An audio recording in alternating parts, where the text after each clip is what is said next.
A boy asked Santa for a friend for his dad, and a billionaire showed up with something unexpected. Dear Santa, please bring my dad a friend. Not a toy, not a bike, just someone who can make him smile again. Love, Evan. Those were the first words Clara Devlin read on the crumpled piece of notebook paper pulled from the dented red mailbox outside the East Side shelter. Her breath caught halfway through. She hadn't meant to stop. She hadn't meant to look. But something about the crooked handwriting letters, a little too tall, a little too hopeful, pulled her in like gravity. Snowflakes swirled in the freezing December air, clinging to her coat collar.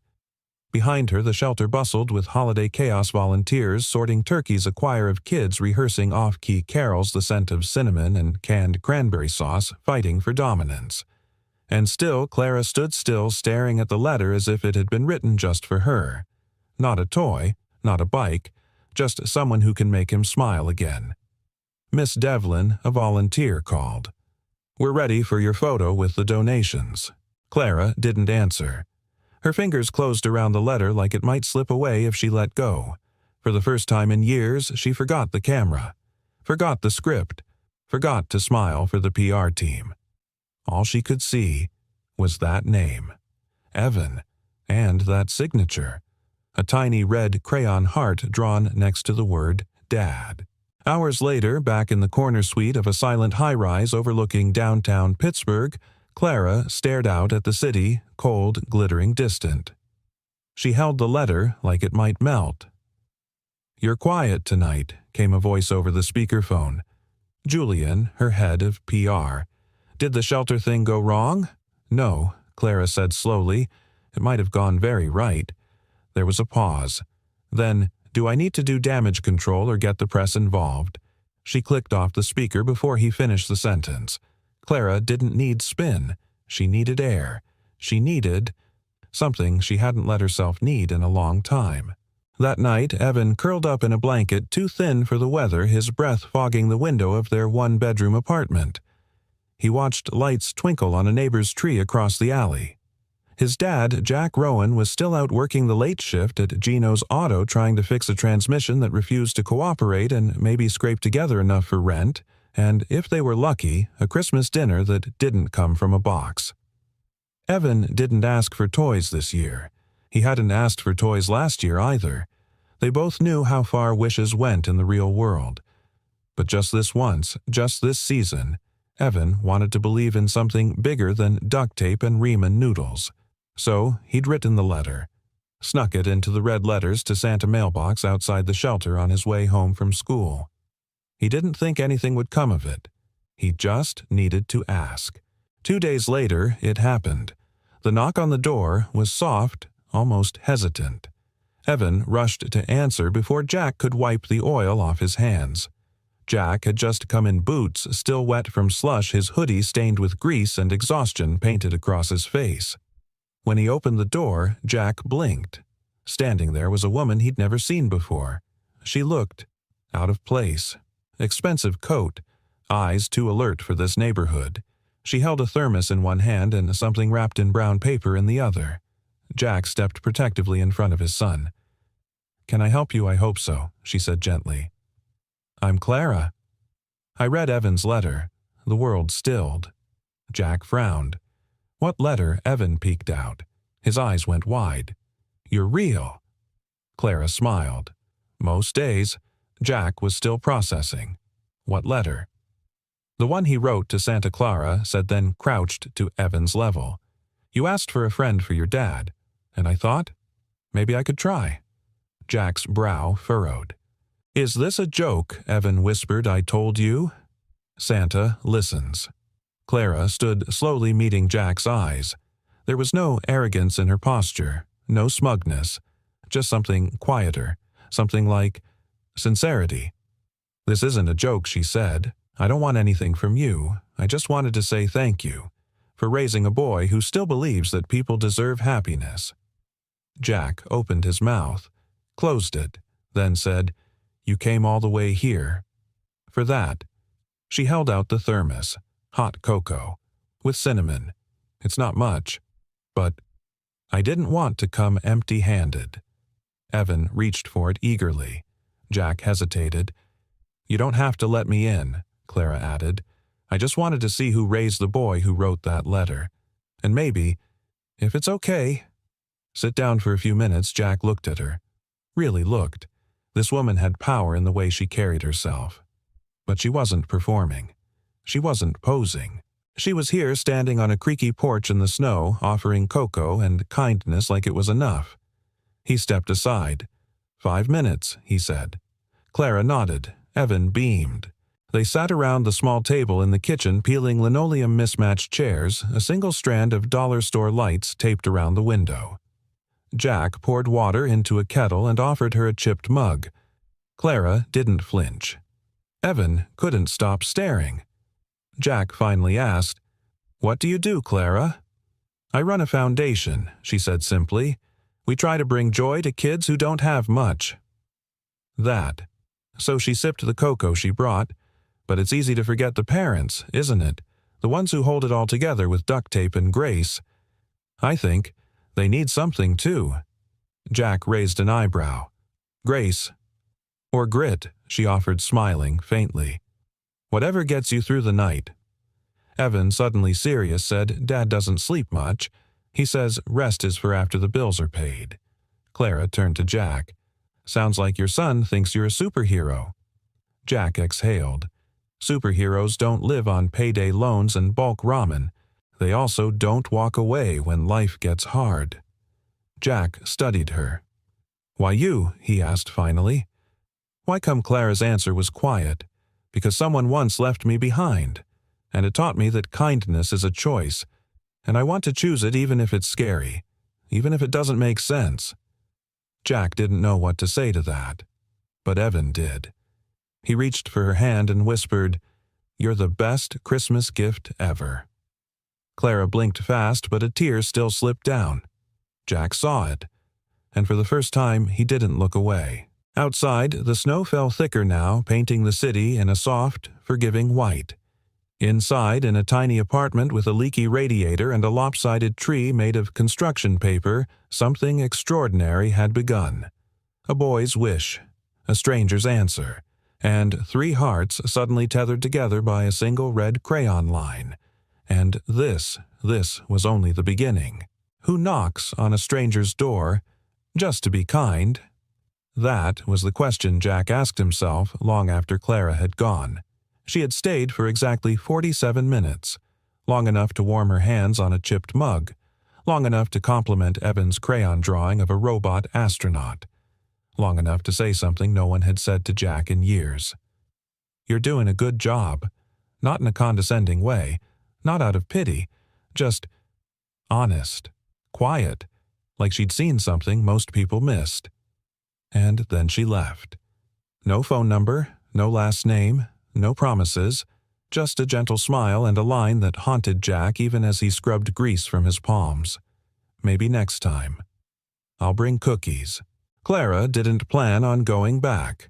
She told herself it was a one-time thing, a good deed, a seasonal whim. But the image of that little boy with his oversized hoodie and wide, unfiltered eyes followed her through the halls of Devlin Tower, clung to the windows of her penthouse, and echoed across every silence. She tried distracting herself with year-end reports, board memos, and logistics for the holiday gala. Nothing worked. She couldn't stop hearing Evan's voice. "You're the best Christmas gift ever." And the worst part, she wanted to believe him. 3 days later, Clara stood again on the Rowans' front porch. This time with a box of cookies from her own kitchen, burnt edges and all, and a hesitation she hadn't felt since her first shareholder meeting. She knocked twice. This time, Evan answered first. His face lit up like the tree in Rockefeller Plaza. "You came back."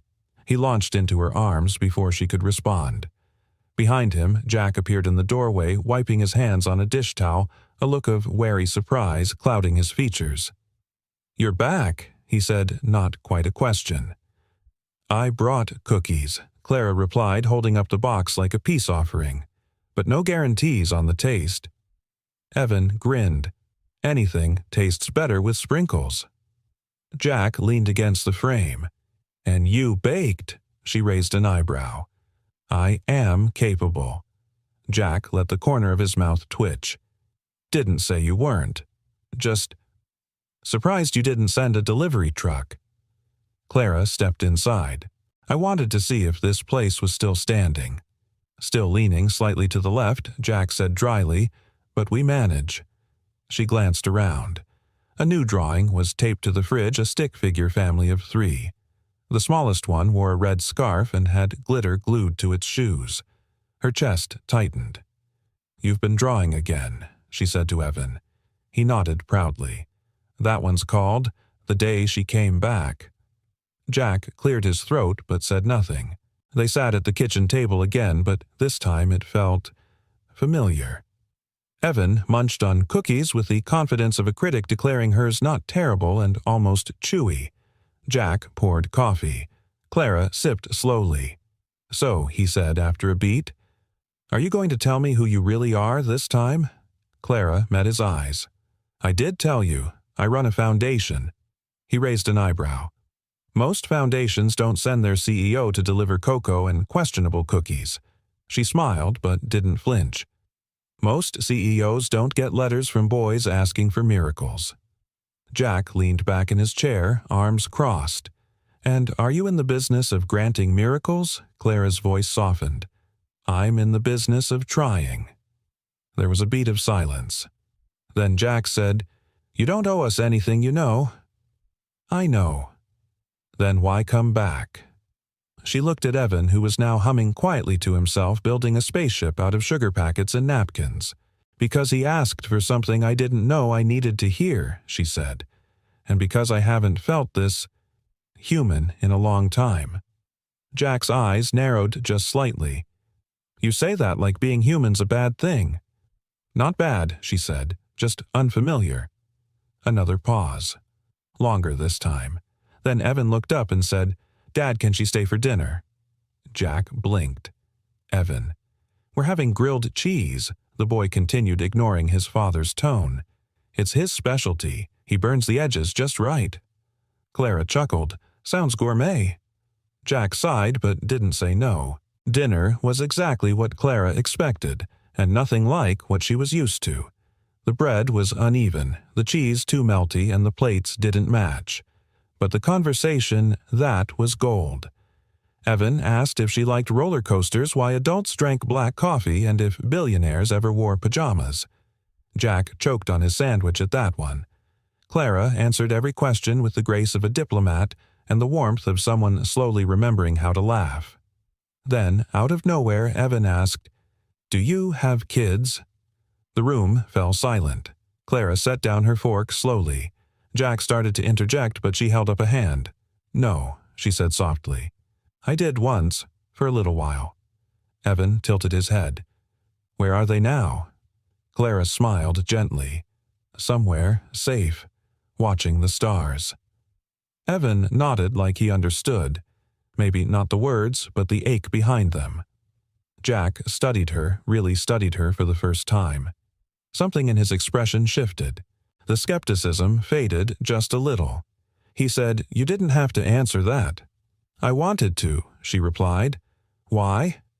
"Because you let me sit at your table," she said. "The least I can do is bring more than cookies." Later, as Clara stood to leave, Evan hugged her so tightly she thought her heart might burst. "You smell like cinnamon now," he said. "That's better than burnt sugar," she teased. Jack walked her to the door. The cold outside was biting the wind sharper now. He hesitated before opening it. "You planning on stopping by again?" he asked casually. Clara met his gaze. "I was hoping to, unless I've overstayed." Jack looked past her toward the street, then back again. "You haven't." She smiled. "In that case, maybe I'll bring soup next time." Jack nodded once. "Just don't try lasagna. That's sacred territory." She laughed. Noted. As she stepped out into the night, the door closed gently behind her, but something stayed open. Inside, Jack's chest. Inside, Clara's. Inside, a little boy's unshakable belief that maybe, just maybe, Santa really had read his letter. And somewhere in the quiet snow of Pittsburgh's east side, something invisible but unbreakable began to take root. Not charity, not coincidence, but something rare, something that felt dangerously like belonging. People don't just show up in your life, Evan Jack said, adjusting the crooked collar of his son's shirt. Not like that. Not without a reason. But maybe she is the reason, Evan replied, simply his voice muffled as he reached for a pair of socks from the laundry basket. Maybe we were hers. Jack didn't respond. He just stared out the frosted window, his breath fogging the glass. Outside, the world was dressed in white. Still, silent, and somehow expectant. It had been 4 days since Clara's second visit, and Evan hadn't stopped asking when she'd come back. Jack, on the other hand, had spent those 4 days turning every moment over in his mind like a mechanic examining a faulty engine, trying to figure out what would break first. He wasn't used to kindness arriving without a catch, especially not kindness wrapped in a navy wool coat and eyes that seemed to see right through him. Clara didn't knock this time. She arrived in a swirl of snow and sunlight, holding a pink bakery box and wearing the exact same expression as Evan when he tried to hide a surprise behind his back. "I bring peace offerings," she said, stepping onto the porch. "Cupcakes. 4 kinds. None of them homemade. You're welcome." Evan threw open the door like it was Christmas morning all over again. "You came." Jack stood behind him, arms folded but eyes softening. "You're becoming a habit," he said. Clara tilted her head. "Should I be worried or flattered? Depends how good the cupcakes are." She smiled. "Fair warning, one of them has glitter." Inside, the kitchen smelled like melted frosting and possibility. Evan tore into the box with ceremonial reverence, gasping at the rainbow sprinkles and the mini marshmallows shaped like stars. He handed Clara a crayon-drawn cupcake award on printer paper with stick figures and giant smiles. "You win Best Surprise," he declared. Clara placed it in her handbag like it was a deed to a mansion. "I'll frame it," she promised. "Right next to my honorary degree from Columbia." Jack snorted. "You went to Columbia, graduated early," she said. "Twice. My therapist says that's not a personality." Evan licked frosting off his fingers. "What's a therapist?" Jack opened his mouth, paused. Clara answered instead. "Someone who helps you carry the heavy stuff you don't always know you're carrying." Evan blinked. "Do grown-ups have heavy stuff?" "All the time," she said softly. "Some just get really good at pretending it's not there." Jack glanced at her, the weight of that sentence hitting somewhere behind his ribs.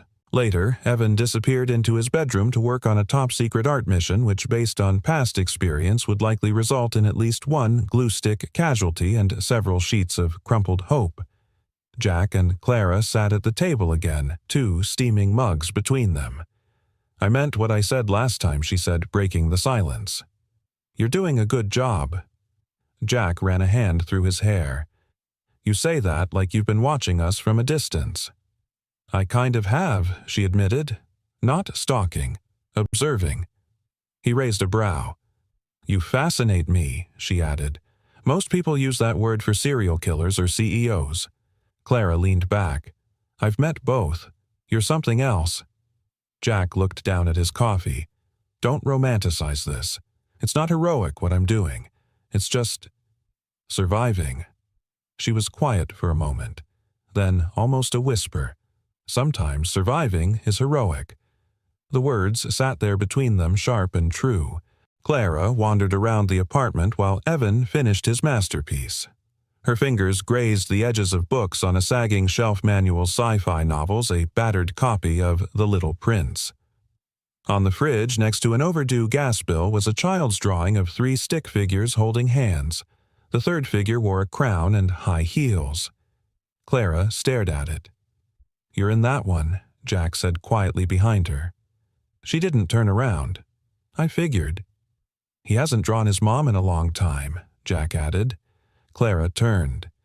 "Do you talk about her?" "Not often. She died when he was 4. Brain aneurysm. One minute we were arguing about grocery lists and the next." He trailed off. "I'm sorry," she said. He nodded. "I think the hardest part wasn't losing her. It was realizing I couldn't protect him from that kind of hurt." "You're not supposed to," Clara said. You're just supposed to walk beside him through it." Jack looked at her like she'd just handed him a key he didn't know he was missing. In the living room, Evan emerged with paint on his cheeks and a rolled-up poster board. He unrolled it proudly on the table. It was a mural of stars with 3 figures floating among them. One had a wrench, one had a red scarf, and one wore a golden crown. He pointed. "That's you, Dad, fixing the rocket. And that's me. And that's Clara. She's the Starlight Queen." Jack raised an eyebrow. "Starlight Queen?" Clara laughed. "I'll allow it." Also, Evan added seriously, "You're not just a surprise anymore. You're part of the mission now." Clara swallowed hard. Jack reached for the edge of the poster and smoothed it down with a calloused hand. "That mean you're sticking around?" he asked. Clara looked from the stars on the paper to the boy beside her, to the man across the table. "I think," she said slowly, "I'd like to try." Evan grinned. Jack didn't say anything, but something in him shifted like an old door creaking open just enough to let in the light. That night, as Clara left, Evan ran to the door and whispered, "Next time, can we make a snowman?" She nodded. "Only if it has a glitter crown." "Deal," he said. Jack walked her out. Snow fell in soft sheets blanketing the street. Clara hesitated at the bottom of the steps. "Is this okay?" Jack studied her voice, quiet. "You ever build something," he asked, "and realize it mattered more than you thought it would?" She nodded. "All the time." "Then, yeah," he said.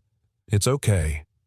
Clara smiled, and Jack, who hadn't believed in grace or fate or miracles in years, watched her walk away and whispered to the wind, "Thank you, kid, for writing that letter."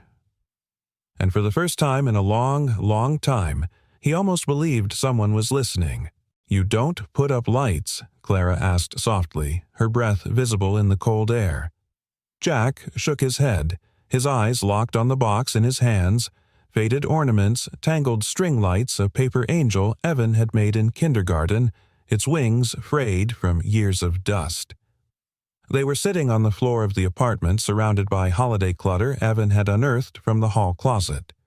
The boy was already stringing popcorn on thread, humming a carol out of tune, his face glowing with the joy only children can conjure from old tinsel and warm memories. Jack didn't move, didn't hum, didn't smile. Clara noticed. "You okay?" she asked. He nodded slowly but said nothing. That silence so full, so loud, was all the answer she needed. Later, after Evan had gone to bed with cinnamon on his breath and glitter in his hair, Clara found Jack alone on the fire escape, a threadbare hoodie pulled over his shoulders, cigarette unlit between his fingers. "I don't smoke," he said as she stepped out, "but sometimes holding it reminds me I survived a time when I almost did." She didn't sit. She just leaned against the rail arms, folded eyes on the street below. "You don't talk about her," Clara said, not as an accusation, just truth laid bare. Jack's jaw tensed. "There's nothing to say. There's always something." He let the cigarette fall from his hand. "She died on Christmas Eve." Clara blinked. "Jack." "Brain aneurysm. No warning. One minute she was laughing about how we forgot the cranberry sauce, the next she collapsed in the kitchen." Evan was in the next room playing with wrapping paper. He rubbed his face. "I tried CPR, screamed for the paramedics, held her hand the whole time. She never opened her eyes." Clara whispered, "I'm so sorry." Jack didn't look at her.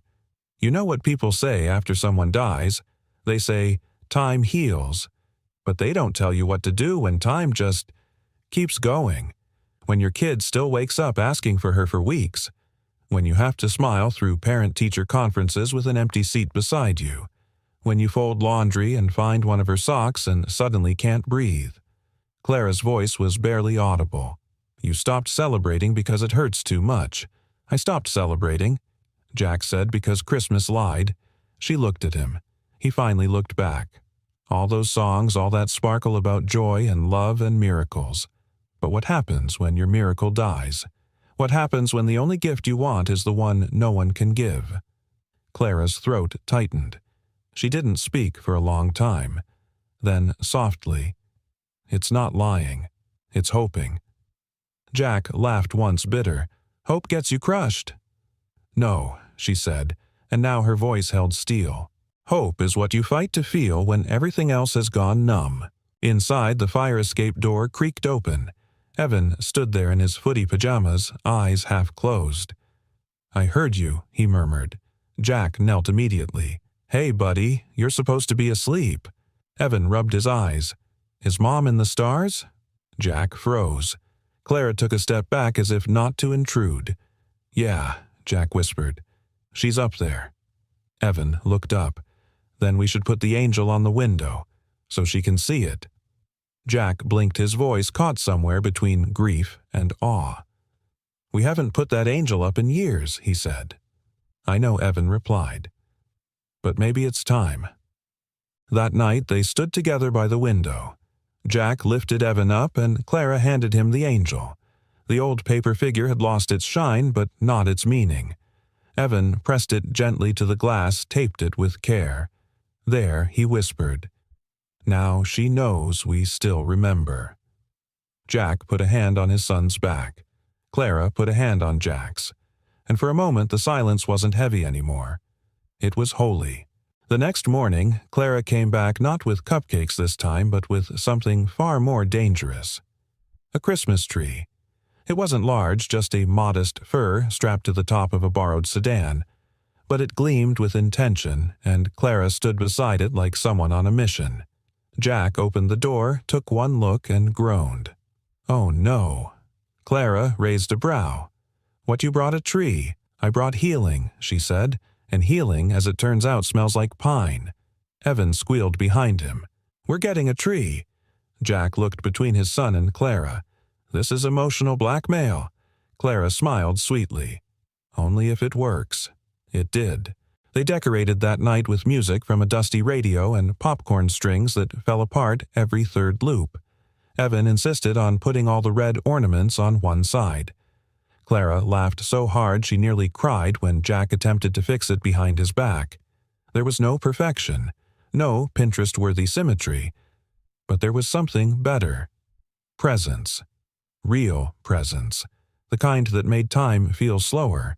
The kind that made the wounds ache a little less. Later, as they sat on the couch, the room bathed in the tree's warm glow, Clara whispered, "Thank you." Jack turned to her. "For what?" "For letting me be part of this. For letting me witness the pieces being put back together." Jack looked at her, then really looked. "You didn't just show up, Clara," he said. "You walked in like you'd been sent." She swallowed hard. "Maybe I was." He didn't answer. He didn't have to. Because in that quiet moment between a broken past and an unspoken future, Jack reached out not for a decoration or a light bulb or even a crayon drawing, but for her hand. And Clara took it like she'd been waiting her whole life to feel something that real. Outside, the snow continued to fall soft and soundless.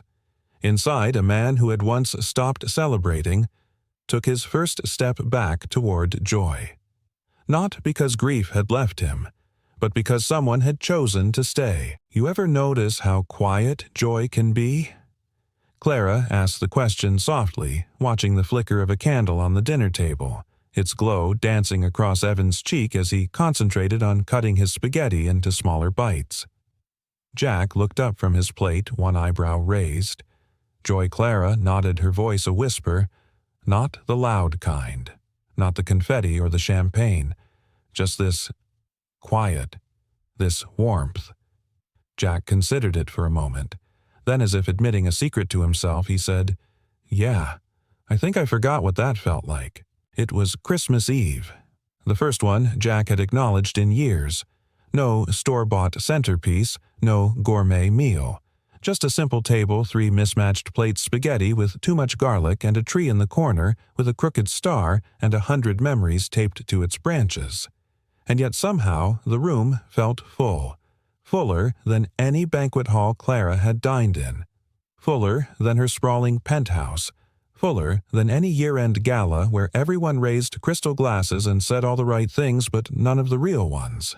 Here in this cramped, creaky apartment there was laughter that didn't sound rehearsed, and love that didn't need permission.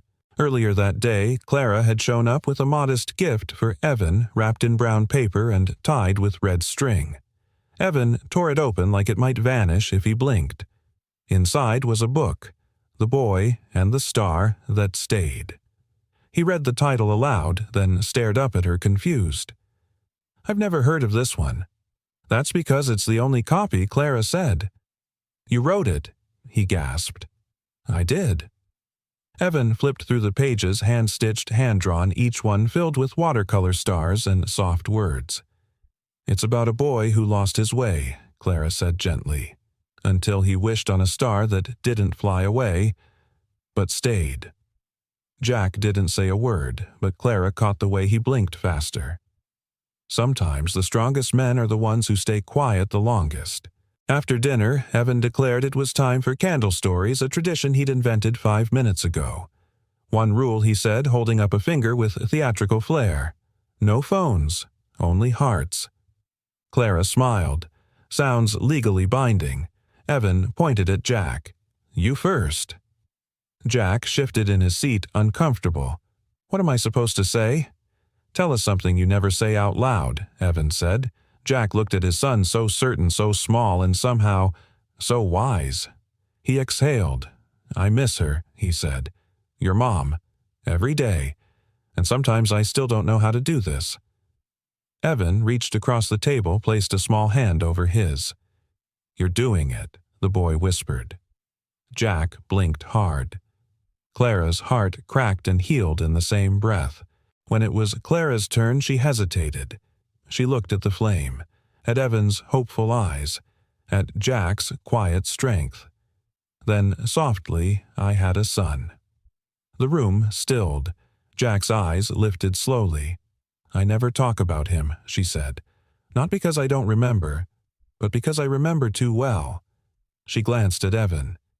"He would have been about your age." Evan tilted his head. "Where is he now?"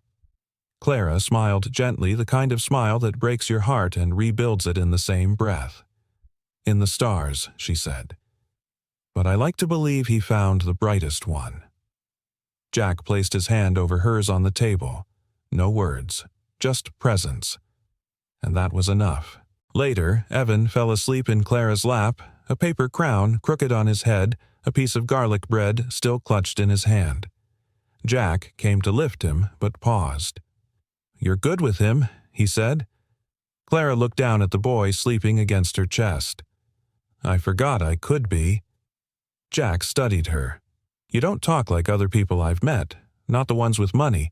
I stopped being those people a long time ago." "Then who are you?" Clara looked up at him. "A woman who's still learning how to stay," she said. Jack didn't blink. "You're doing a good job." She smiled. This time the words hit different. Outside, the snow had begun again, soft, unhurried. Clara stood at the doorcoat on hand on the knob. Jack hesitated behind her. "Tonight meant a lot," he said quietly. "To me too," she replied. He rubbed the back of his neck. "I'm not great with words." "You don't need to be," she said. "Just don't vanish." Jack looked at her, something trembling behind his eyes. "I won't." Then before she could leave, Evan appeared half asleep, dragging his blanket. He looked up at Clara. "If you want, you can stay." Clara's voice caught. "I'll come back tomorrow, sweetheart." Evan nodded, already turning back down the hall. "Tomorrow," he repeated. Jack walked Clara to her car. Snow crunched beneath their feet. The city was still wrapped in silence like a gift waiting to be opened. Before she climbed in, Jack said, "Thank you. Not just for the book, for all of it."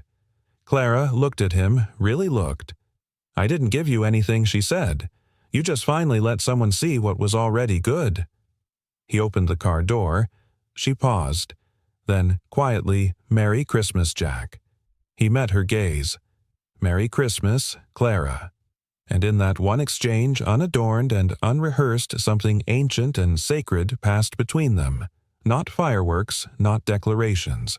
Just a seed, a beginning, A house lit by candlelight. A man learning to feel again. A woman choosing to stay. And in the stillness of Christmas Eve, the boy who'd once written to Santa stirred in his sleep, smiled softly, and whispered in his dream, "She came back." Clara had never felt more seen, or more vulnerable. She sat in the back seat of a town car, rolling through Manhattan hair still tousled from the wind outside Jack's apartment the night before, a paper snowflake Evan had made resting delicately in her lap. Her driver kept glancing through the rearview mirror as if uncertain whether to ask the question burning behind his eyes. She beat him to it. "I'm not lost," she said, voice quiet. "Just not where they expect me to be." He nodded once, then returned his eyes to the road. But someone had noticed. Her assistant, Julian, was already waiting in her penthouse lobby when she arrived, clipboard in hand, tone-clipped and businesslike. "Good morning, Miss Devlin," he said. Or, should I say, good afternoon. She didn't flinch. Traffic, and the night before he pressed falling in step as they entered the elevator. She didn't respond. He adjusted his tie. A photo surfaced. Nothing scandalous. Just you outside a walk-up in East Pittsburgh holding hands with a child. Her breath caught. What outlet? So far, just an anonymous post. But the algorithm's doing its job. It's getting traction. Clara's fingers tightened around the snowflake. "I thought I was careful." Julian turned to her gentler now. "Clara, you built an empire on being seen. But this isn't your usual public image. I'm aware. Then let me ask you something off the record." His eyes softened. "Is it real?" She met his gaze. "Yes," she said. "It's the first real thing I've felt in years." By noon, 3 separate board members had reached out of concern. Her presence in an unverified domestic setting was potentially reputationally compromising. One even suggested they prepare a neutral press release in case it develops further. Clara didn't reply to any of them. She just stared at the photo on her private phone. It was blurry, poorly lit, clearly taken from across the street, but unmistakable. Evan, in his oversized jacket, holding her hand with a grin that could power a small city. And her smiling back not as a CEO, not as a brand, but as someone who had finally allowed herself to feel. That evening, she didn't go to a gala. She didn't attend the charity auction. She didn't meet with the governor's finance committee. She stood instead on the sidewalk across from a small apartment building, paint-peeling porch light, flickering laughter floating out through frosted windows like steam. And she wondered, what would happen if I just disappeared from this world I built and let myself belong here instead? Inside, Jack sat on the couch flipping through a book he'd never read before Clara's handmade story, The Boy and the Star That Stayed. Evan lay on the rug, coloring a new picture. "She's coming, right?" the boy asked without looking up. Jack didn't answer. He didn't know the answer. He hadn't heard from her since Christmas. And though some part of him told him not to be surprised, another part, the part that had dared to hope, felt like a kid standing on a cold porch waiting for someone who said they'd come back. "You think she changed her mind?" Evan asked, voice smaller now. Jack set the book down. "I think people like her don't always get to choose what they keep." Outside, Clara watched from the car. She'd been parked there for 20 minutes. She'd reached for the door handle 3 times. And each time, fear stopped her. Not fear of being exposed, not fear of being judged, but fear that she had already become part of something sacred, and walking away even silently would leave a scar she couldn't undo. The snowflake Evan made lay on the seat beside her. She picked it up, turned it over. A single word was written in shaky pencil lines on the back stay. That did it. She knocked once. The door opened almost instantly. Jack stood there, eyes wide. He didn't speak. Not at first. Then quietly, I didn't think I would either," she said. They stood in the doorway, the silence thick, trembling.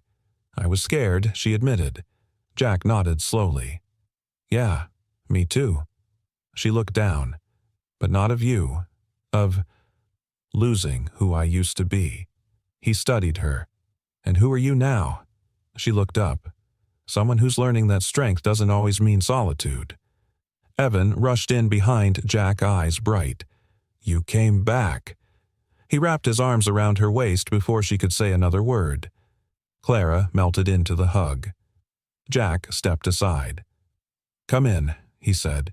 You're freezing. That night they ate leftover stew by candlelight. No decorations, no celebration. Just presence. Real and imperfect. Evan fell asleep on the couch, curled beneath a blanket Clara had once said reminded her of childhood winters. Jack stood in the kitchen rinsing 2 mugs with care. Clara sat at the table, eyes on the boy, now breathing softly, one hand still gripping a crayon. I saw the photo, Jack said finally. She turned. I figured you might, she replied. They'll come for you, he said. The press, the shareholders, the board. I know. And you came anyway. Clara's eyes glistened. I've spent most of my life building walls with glass and gold, but not one of them made me feel safe. She looked toward Evan. He did. Jack leaned against the counter, arms crossed, voice quiet. What are you really afraid of? She hesitated, then said, that I'll ruin it just by being me. Jack stepped forward. You didn't ruin it. I disappeared. You came back. I hesitated. Jack looked her in the eyes. But you chose to stay. He didn't say it loud. He didn't need to. Some truths don't shout. They whisper and still shake the world. That night, Clara stood by the window watching the snow fall. Behind her, Jack tucked Evan into bed, humming a tune she didn't recognize but wanted to hear again. She didn't have a press plan. She didn't know how tomorrow's headlines would read, but she knew one thing with absolute clarity. She belonged here, not because she was needed, but because for the first time in years, she wanted to be. It started with a knock. Not the gentle kind Clara had become used to at Jack's door. This one was sharp, businesslike, like the world she thought she'd left behind had come to reclaim her. Jack opened the door, confused, then wary. 2 men stood outside. One held a leather briefcase. The other wore the kind of tailored suit that screamed corporate litigation. We're here for Ms. Devlin, the first said, crisp and cold. Clara stepped into view. Julian was behind them. Her trusted assistant looked tired, regretful. Clara, he said not unkindly. You need to come with us. The kitchen fell into silence after they left. Evan sat at the table, poking at cereal he suddenly didn't want. Did I do something wrong? He asked. Jack knelt beside him. No, buddy. Of course not. Then why did she leave so fast she didn't even say goodbye? Jack didn't have an answer. He stared at the mug Clara had used that morning. Her lipstick still faint on the rim. He'd never hated silence more. Inside the black car, Clara sat stone still as the city blurred past the window. Julian said nothing until they reached the building, her building. All glass, all grandeur. You knew they'd come, he finally said. I hoped they wouldn't. They're scared.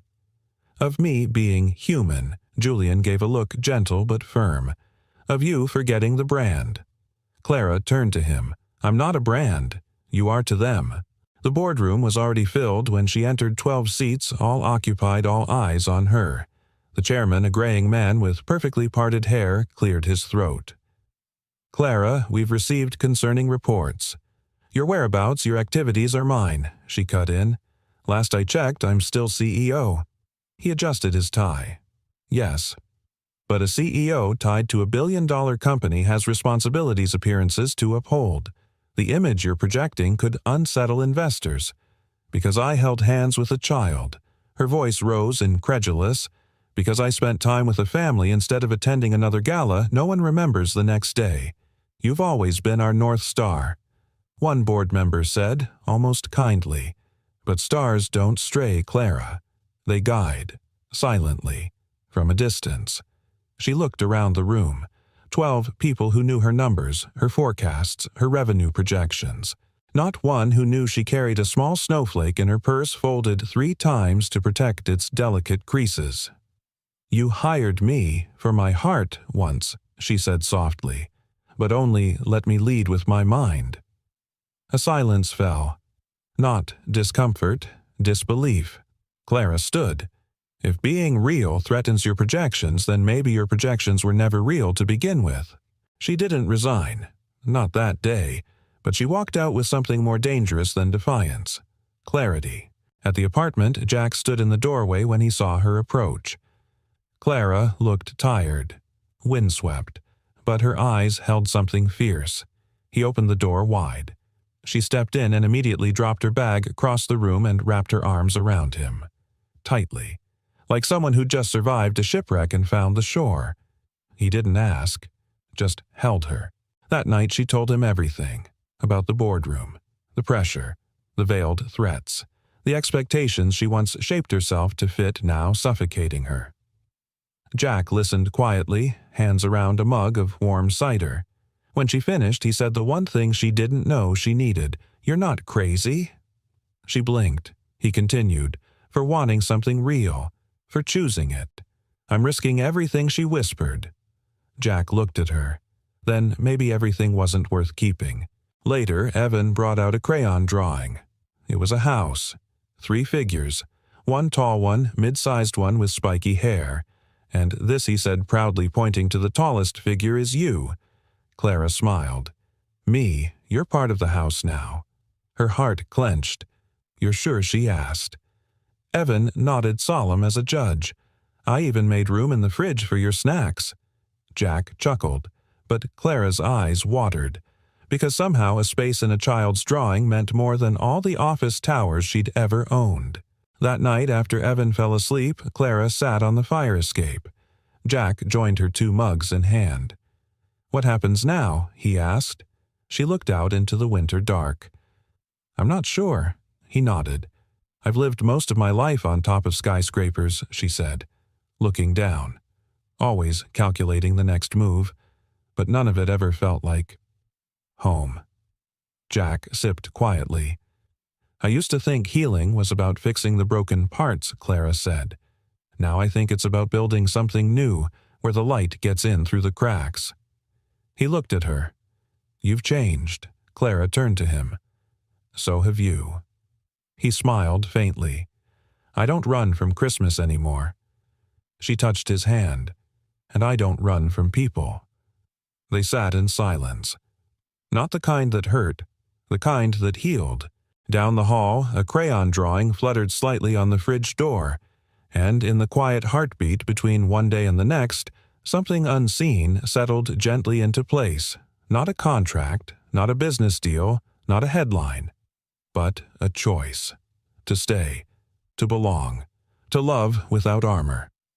And the shadows that had once followed Clara Devlin. They didn't vanish. But for the first time, they didn't lead. It started with a single notification, then 5, then 50. Clara stared at her phone as one message after another exploded across the screen. Headlines, stocks, accusations. Then came the call. Julian's voice was tight, urgent. "They're pushing you out." She didn't blink. "I expected that." "They leaked your emails," he added, breath-catching. "You know the ones about the shelter grants, the internal donations, Evan's school application." Her stomach dropped. "They're painting it as embezzlement." Jack heard the front door close before he even reached the hall.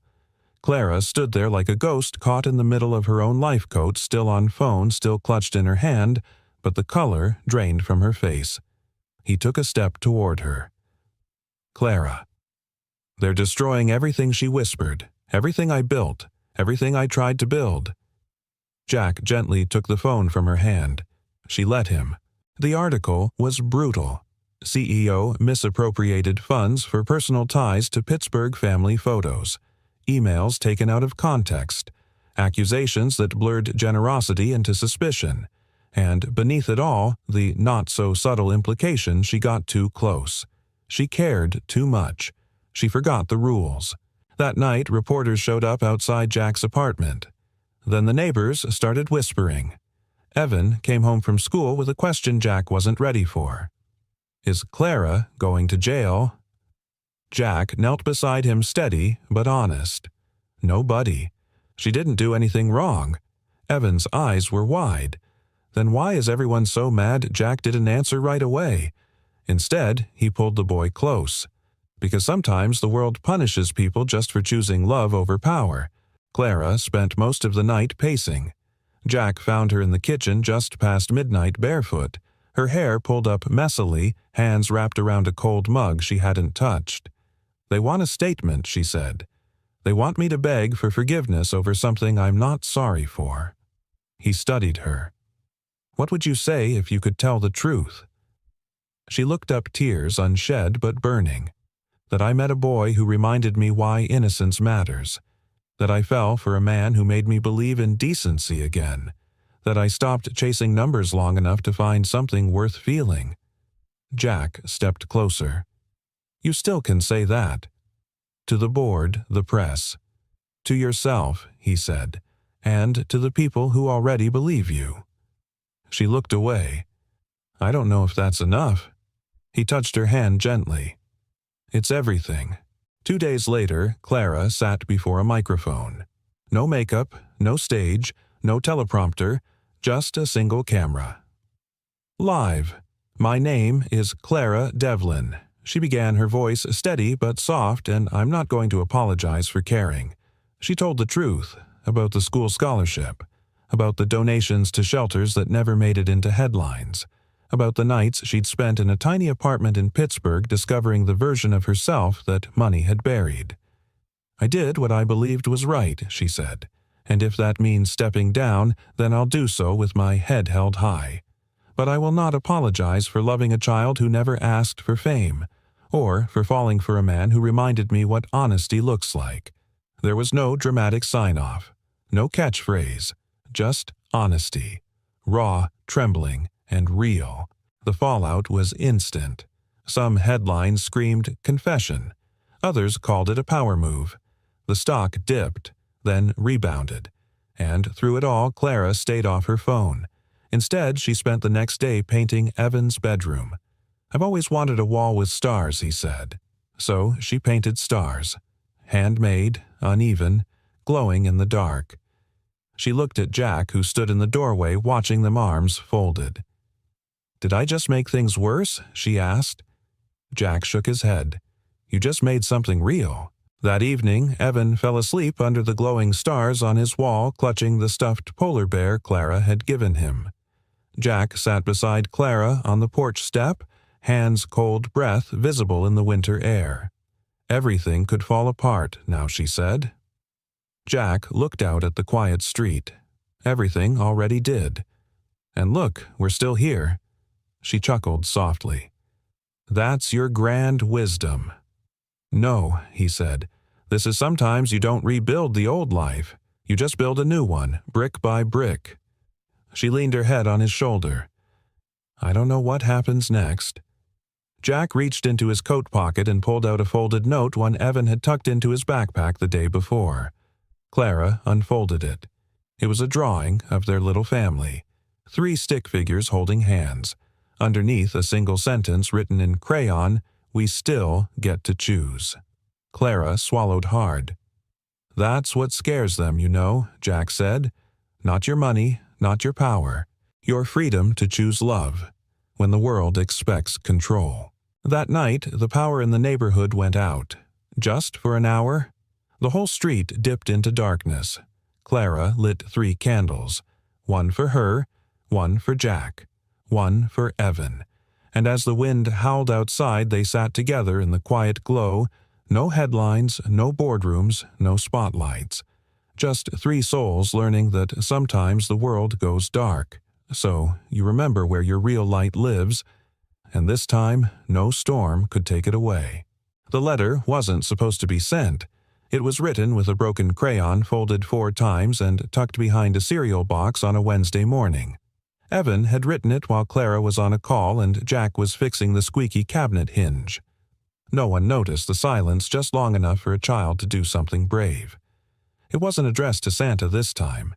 It was addressed to the people who took Clara's job.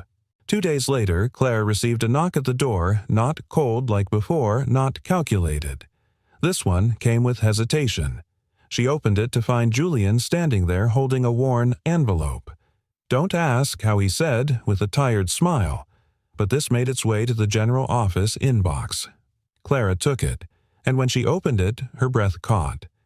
In crooked handwriting it read, "My name is Evan. I'm 7. Clara is not a bad person. She helps me read and makes pancakes better than my dad. If you think she stole something, you're wrong. The only thing she ever stole was our hearts. Please let her be happy. She makes the world quieter." There was a drawing, too. Stick figures again. This time, one of them had a gold crown and a cape. Clara's hand trembled. Julian's voice softened. "You needed to see that." She looked up. "Why did you bring it? Because the world is watching how you finish this story. And I figured, maybe it's time you told it your way." The next morning, Clara sat in the sunlit kitchen. The scandal hadn't gone away, but neither had she. She stirred her tea slowly, Evan babbling about a school art contest beside her, Jack humming from the other room. There was something sacred about the mundane now, something she never noticed when life was made of elevators and boardrooms. That afternoon, Clara did something unexpected. She showed up at Hearth Village, the community center she once quietly funded, now overrun with press and speculation. People stared when she walked in, but she kept moving. Straight to the main hall where a mural was half painted across the back wall, open hands lifting stars into a dusk sky. Clara picked up a brush. No announcement, no cameras, just quiet strokes of blue and gold. An older woman beside her leaned over paint, smudging her cheek. "You're the CEO, aren't you?" former Clara replied with a soft smile. The woman nodded. "Funny. You look more like someone who belongs here than anyone else." By the end of the week, people had stopped asking whether Clara Devlin had fallen. They started asking something else. What is she building now? At home, Jack found her sitting on the floor sorting through old boxes. Looking for something, he asked. "No," she said, "letting go of things I thought I needed." She held up a plaque for visionary leadership in global expansion. Jack raised an eyebrow. Keeping it. Clara looked at it, then smiled faintly. "Nah. Evan drew me a better one." He chuckled. "The one where you're riding a unicorn." "Exactly." She tossed the plaque gently into the donation pile. Jack sat beside her. "You okay?" She didn't answer right away. "Then I think I'm learning to be." A few days later, Evan returned from school waving a permission slip. "Career days coming?" Clara looked at the form. "Want me to talk about business, Nope?" He grinned. "I already signed you up for storytelling." "Storytelling? You tell better stories than anyone now." She laughed. "Is that so?" "Yeah, you even cry sometimes when you read." Jack called from the kitchen. "It's true. You cried when the caterpillar turned into a butterfly." "Because the metaphor was devastating." Clara shot back laughing. On career day, Clara stood in front of 20 kids in a room that smelled like glue and crayon dust. She didn't wear designer heels. She didn't bring a slideshow. She held only a book, one she wrote for Evan called The Girl Who Lost the Sky and Found Her Heart Instead. When she finished, a little girl in the front row raised her hand. "Was the girl in the book?" Clara nodded slowly. "Yes. Did she ever get the sky back?" Clara smiled, eyes soft. "No, but she realized she didn't need it." That night, Evan placed the drawing with the cape and crown on the fridge.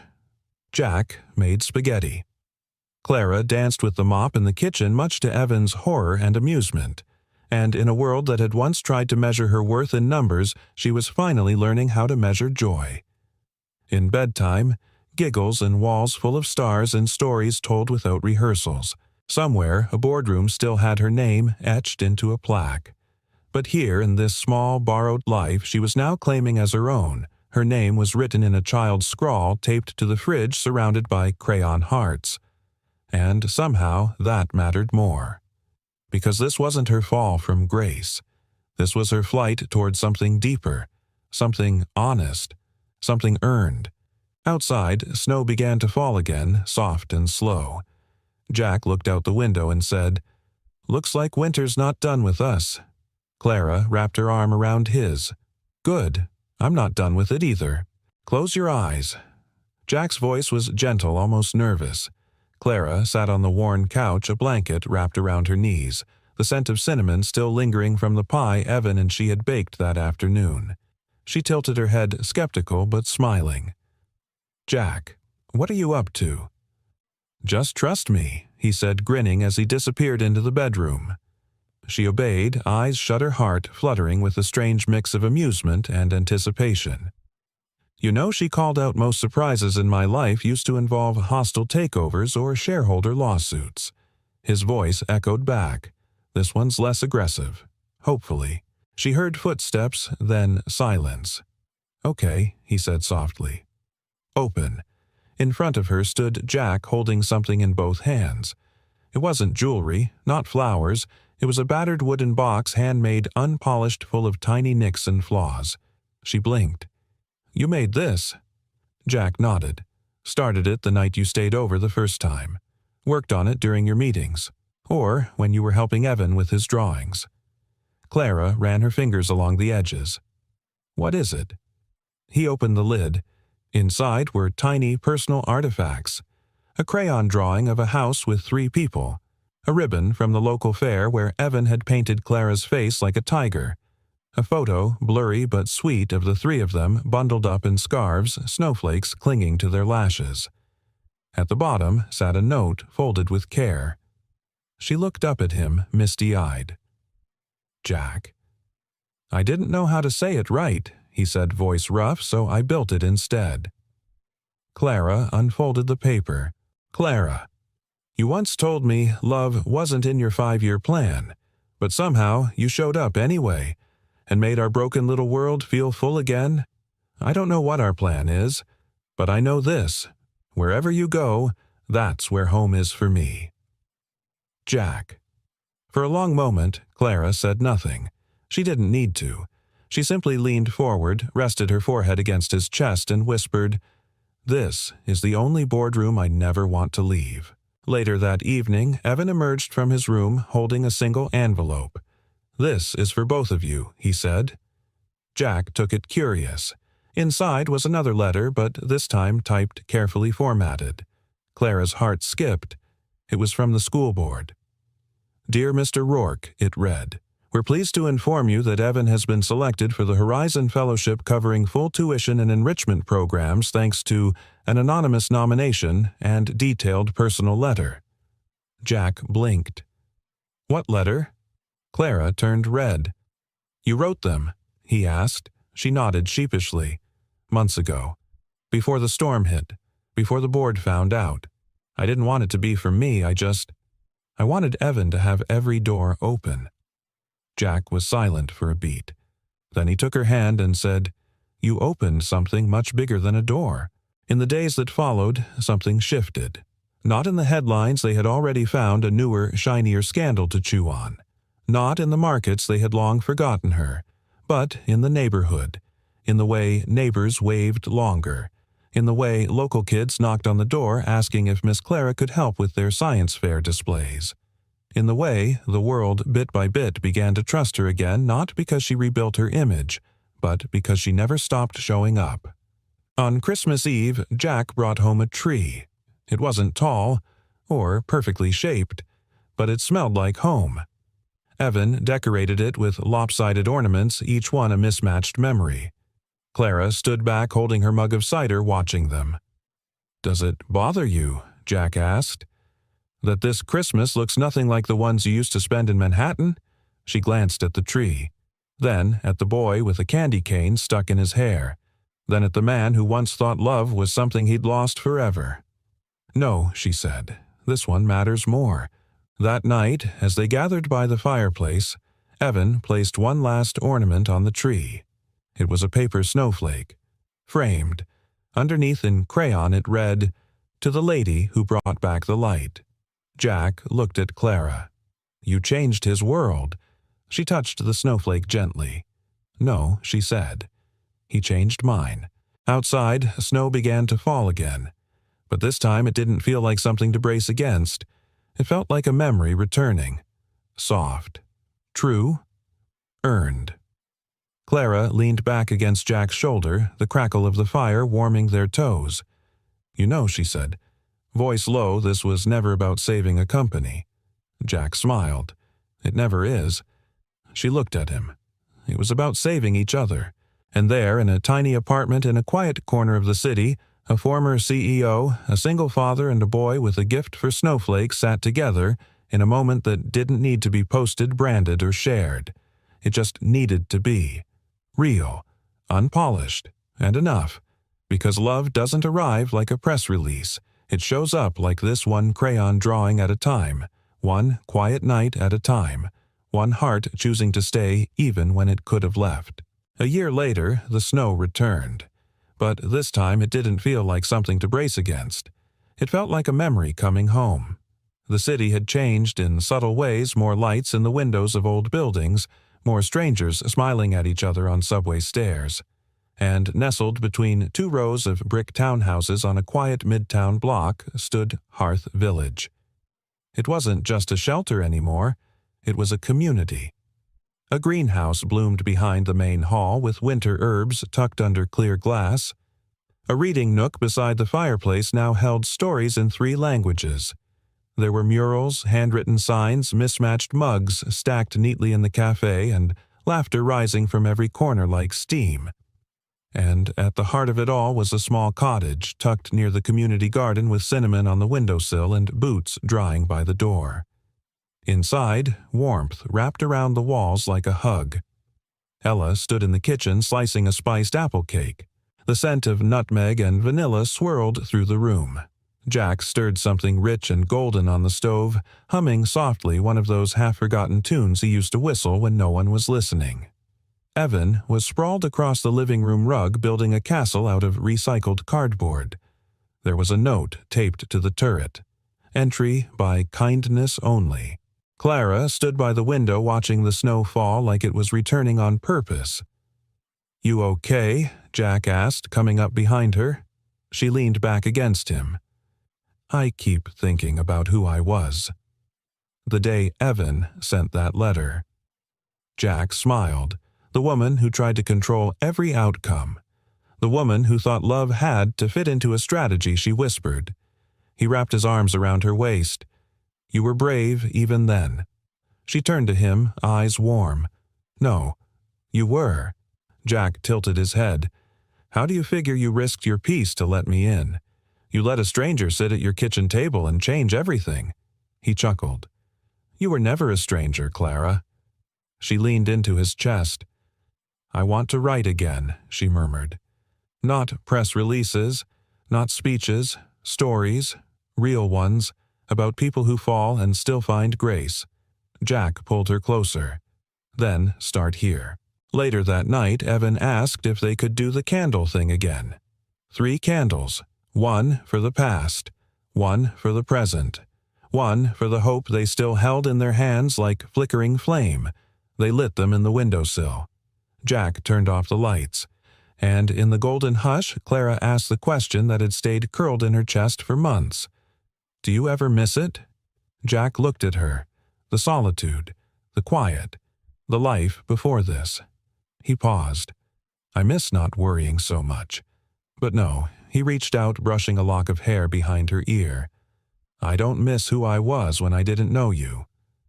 Clara looked at him, her eyes glassy with gratitude. "You saved me," she whispered. "No," he said. "You just finally saw yourself through someone else's honest eyes." That weekend, they walked to the old train station where Jack used to work.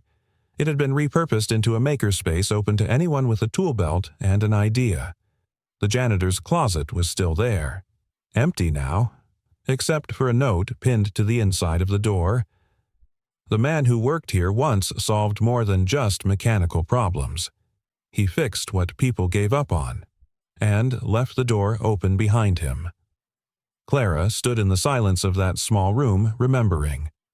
Jack came up beside her and said, "I kept thinking I needed a second chance. Turns out I needed someone to believe the first version of me was worth it." She took his hand. I believe it. Every day. They spent the rest of the afternoon helping Evan build bird feeders out of pine cones and peanut butter. A couple of neighborhood kids joined in.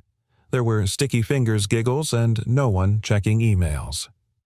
At dusk, Clara sat with Evan on the porch swing while Jack cleared the dishes. Evan leaned his head against her arm. "Can I ask you something?" he said. "Anything." "Are you going to marry my dad someday?" Clara blinked, taken off guard. "What makes you ask that?" "Because you love each other," he said matter-of-factly. "And because you make him smile with his real smile, not the polite one." Clara smiled, then turned serious. "You know, Evan, love isn't always about getting married. I know," he said. "But I think you're already a family. You just forgot to have the cake." That night, after Evan was asleep, Clara walked into the kitchen to find Jack wiping down the counter. She watched him for a long moment. Then she said, "He asked if we were going to get married." Jack didn't flinch. "What did you say?" "That love isn't always about marriage," she said softly. And that maybe we already are a family. We just forgot to have the cake." Jack turned, drying his hands on a towel. Then slowly, he reached into the drawer, pulled out a small box, and placed it on the table. Clara's heart paused. He didn't open it, just looked at her and said, "We don't have to call it anything. We don't have to do it for show. But if there's even the smallest part of you that wants to keep choosing this day by day, I want to spend the rest of my life learning how." She opened the box. Inside wasn't a diamond. It was a simple handcrafted gold band and a folded piece of paper. She opened it. It read, "No contracts, no negotiations. Just a promise to stay soft in a world that tells us to be hard, to laugh often, to never miss a snow day, and to keep the porch light on just in case someone else needs to find their way home, too." Jack Clara looked up, tears slipping down her cheeks, not because she was sad, but because for the first time she felt found. She whispered, "Yes," not to the ring, not to tradition, but to the life they'd built from ash and crayon and candlelight, to the story that started with a boy's letter to Santa and became a quiet revolution of the heart. And as snow danced quietly outside their window, the 3 candles flickered in the dark. Past, present, future, still burning, still choosing love. Every day. Absolutely. Here's a professionally written, emotionally resonant outro that fits perfectly after your story ends, crafted in a voiceover-ready tone for YouTube. Sometimes the most unexpected letters, whether written in crayon or carved from silence, can become the spark that changes everything. And sometimes healing doesn't come in the form of grand gestures, but in quiet mornings, simple truths and love that chooses to stay. Now, we'd love to hear from you. Where are you watching from? What part of this story stayed with you the most? Share your thoughts in the comments. We read every single one, and your voice truly matters here. If this story touched your heart or reminded you of someone who could use a little hope today, don't forget to hit that subscribe button and turn on notifications so you never miss the next story. And from the bottom of our hearts, thank you for spending your precious time with us. We'll see you in the next one. Until then, keep believing in kindness and second chances and in stories that heal.